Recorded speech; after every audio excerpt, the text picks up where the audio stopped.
शहर के बीचों बीच एक बहुत बड़ा बंगला था। उस बंगले में रहते थे सेठ धर्मपाल। पूरे शहर में उनका नाम था। बड़ी बड़ी फैक्ट्रियाँ, करोड़ों की संपत्ति, कई गाड़ियाँ और नौकर चाकर, लेकिन एक चीज़ उनके पास नहीं थी, सुकून। सुबह उठते ही पैसों की चिंता, रात को सोते समय कारोबार की चिंता। उन्हें लगता था कि जितना पैसा है कम है। उनकी पत्नी अक्सर कहती, इतनी दौलत होने के बाद भी आप खुश क्यों नहीं रहते? सेठ मुस्कुराकर कहता, अभी बहुत कमाना बाकी है।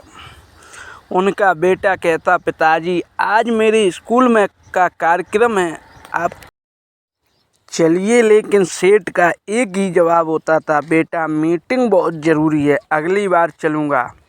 लेकिन वह अगली बार कभी नहीं आया। समय बीतता गया, सेठ ने और पैसा कमाया। एक फैक्ट्री की जगह 4 फैक्ट्रियाँ बन गईं। बैंक बैलेंस बढ़ता गया, लेकिन परिवार से दूरी बढ़ती गई। बेटा बड़ा हो गया, पत्नी अकेली रहने लगी, माँ बाप इस दुनिया से छोड़कर चले गए। उनके अंतिम समय में भी सेठ एक बिजनेस मीटिंग में थे। लोगों ने कहा, इतना पैसा कमाकर क्या मिलेगा? लेकिन सेठ के कानों तक यह बात कभी नहीं पहुंची। एक दिन रात ऑफिस से लौटते समय सेठ के सीने में तेज दर्द हुआ। उन्हें तुरंत अस्पताल ले जाया गया। डॉक्टर ने कहा, आपको आराम की बहुत ज़रूरत है, कम तनाव छोड़ दीजिए। लेकिन अस्पताल के बिस्तर पर भी वह अपने मैनेजर से पूछ रहे थे, शेयर मार्केट में क्या हुआ? डॉक्टर ने सिर हिलाया। एक सपना उसी रात सेठ को एक अजीब सपना आया। उन्होंने देखा कि वह एक सुनसान रास्ते पर अकेले चल रहे हैं। आगे एक बूढ़ा साधु बैठा था। साधु ने पूछा, कहाँ जा रहे हो सेठ? सेठ बोले, पता नहीं, लेकिन मेरे पास बहुत दौलत है। साधु मुस्कुराया। उसने कहा, ठीक है, अपने साथ ले चलो।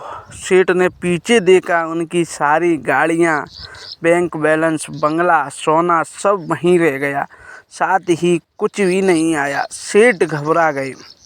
उन्होंने पूछा, मेरे साथ क्या जाएगा? साधु ने शांत स्वर में कहा, सिर्फ तुम्हारे अच्छे कर्म। तभी उन्होंने देखा कुछ गरीब लोग उनके लिए दुआ कर रहे हैं, लेकिन उनकी संख्या बहुत कम थी। दूसरी ओर कई लोग दुखी थे, क्योंकि सेठ ने कभी उनकी मदद तक नहीं की थी। सपना यहीं टूट गया। सुबह की शुरुआत हुई। सुबह होते ही सेठ जी के कानों में, आंखों में आंसू थे। उन्होंने पहली बार अपने बेटे को गले लगाया। पत्नी से कहा, मुझे माफ़ कर दो, मैं घर के लिए कमाता रहा, लेकिन घर को ही समय नहीं दे पाया। उस दिन से उसकी ज़िंदगी बदल गई। बदलाव उन्होंने अपने कर्मचारियों के लिए एक अस्पताल बनवाया, गरीब बच्चों की पढ़ाई का खर्चा उठाना शुरू किया, हर महीने अनाथालय में भोजन पहुंचाने लगे, पुराने दोस्तों से मिलकर परिवार के साथ समय बिताने लगे। अब लोग उन्हें सिर्फ अमीर नहीं, अच्छा इंसान भी कहने लगे। कई वर्षों बाद समय किसी के लिए नहीं रुकता। एक दिन सेठ राम धर्मपाल इस दुनिया से चले गए। उनकी अंतिम यात्रा में हजारों लोग शामिल हुए। कोई उनकी दौलत की बात नहीं कर रहा था। सब कह रहे थे, उन्होंने मेरी बेटी की पढ़ाई करवाई थी, उन्होंने मेरे इलाज का खर्चा उठाया था, उन्होंने भूखे समय में मुझे खाना खिलाया था। उनका बेटा रोते हुए बोला,